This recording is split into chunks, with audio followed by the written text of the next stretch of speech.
ऐतिहासिक काल से शुरू हुआ था, इसके लिखित साक्ष्य नहीं मिलते हैं, केवल पुरातात्विक प्रमाण मिलते हैं। पूरा पाषाण काल पैलियोलिथिक एज में इसका काल जो लगभग है 25 लाख ईसा पूर्व से लेकर के 10,000 ईसा पूर्व में शुरू हुआ था।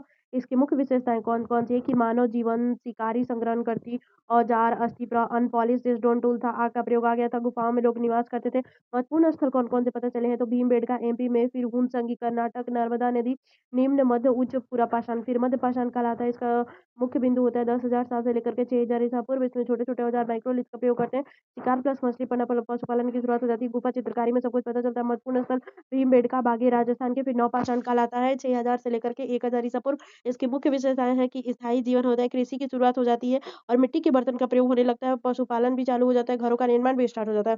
महत्वपूर्ण स्थल है मेहरगढ़ पाकिस्तान, बुर्ज होम कश्मीर, चिरांद बिहार। ताम्रपाषाण काल में क्या होता है कि काल जो होता है 2000 से लेकर के 700 ईसा पूर्व। विशेषताएं कौन सी है तांबा प्लस पत्थर के औजार, ग्रामीण संस्कृति, सीमित कृषि। संस्कृतियाँ कौन-कौन सी है? तो आहट संस्कृति, मालवा संस्कृति, जौरवे संस्कृति। उसके बाद शुरू होती है हड़प्पा सिंधु घाटी की सभ्यता। काल जो होता है 3300 लेकर से 1300 ईसा पूर्व। परिपक्वता अवस्था 2600 से लेकर के 1900 ईसा पूर्व। प्रमुख नगर इसके कौन-कौन से थे? तो हड़प्पा, मोहनजोदड़ो, धोलावीरा, लोथल, कालीबंगा। विशेषताएं कौन क्या थी इसकी? तो ये सुयोजित नगर था, जल निकासी प्रणाली की व्यवस्था थी, ईंटों के घर थे, व्यापार मेसोपोटामिया से होता था, मुहैया सिल्स भी थी जो कि अभी तक पढ़ी नहीं गई है। पतन के कारण क्या-क्या थे? तो जलवायु के परिवर्तन, नदी मार्ग परिवर्तन और बाढ़। वैदिक काल में क्या होता है कि इसको ऋग वैदिक काल कहते हैं। इसका काल जो है 1500 साल से लेकर के 1000 ईसा पूर्व। विशेषताएं क्या है? पशुपालक समाज था, जनजातीय व्यवस्था थी, देवता इंद्र, अग्नि, वरुण, सभा समिति और उत्तर वैदिक काल 1000 ईसा पूर्व से लेकर के 600 ईसा पूर्व। ठीक है।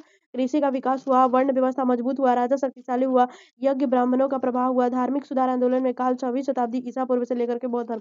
बौद्ध धर्म के संस्थापक गौतम बुद्ध थे। चार्य आर्य सत्य था, अष्टांगिक मार्ग था। उसके बाद जैन धर्म था। 24वें तीर्थंकर महावीर थे और त्रिरत्न सम्यक दर्शन ज्ञान आचरण थे। महाजनपद काल का शुरू होता है 600 से लेकर के 321 ईसा पूर्व। कुल 16 महाजनपद थे। प्रमुख मगध, कौशल, वत्स, अवंती। मगध का उदय हुआ क्योंकि इसकी जो भूमि थी उपजाऊ थी और लोहे की उपलब्धता थी और सेना में बहुत ही अधिक मात्रा में हाथी थे। ठीक है। ज़्यादा हाथी थे, ठीक है। मगध साम्राज्य, हर्यक वंश यहाँ पे करते थे, उनके बिंबिसार अजातशत्रु थे। उसके बाद शिशुनाग वंशज, फिर नंद वंशज, अंतिम शासक इसके धनानंद थे, विशाल सेना। उसके बाद मौर्य साम्राज्य की शुरुआत हो जाती है 321 से लेकर के 185 ईसा पूर्व। प्रमुख शासक चंद्रगुप्त मौर्य, बिंदुसार, उसके बाद अशोक महान, ठीक है। अशोक जो होते हैं कलिंग की युद्ध के बाद उनको धम्मनिधि करते हैं, शिलालेख, स्तूप, साची। फिर उत्तर मौर्यकाल 185 ईसा पूर्व से लेकर के 300 ईसा पूर्व। शुंग वंश, कंड वंश, सातवाहन, शक, कुषाण, फिर कुषाण में कनिष्क और गांधार काल होता है, ठीक है।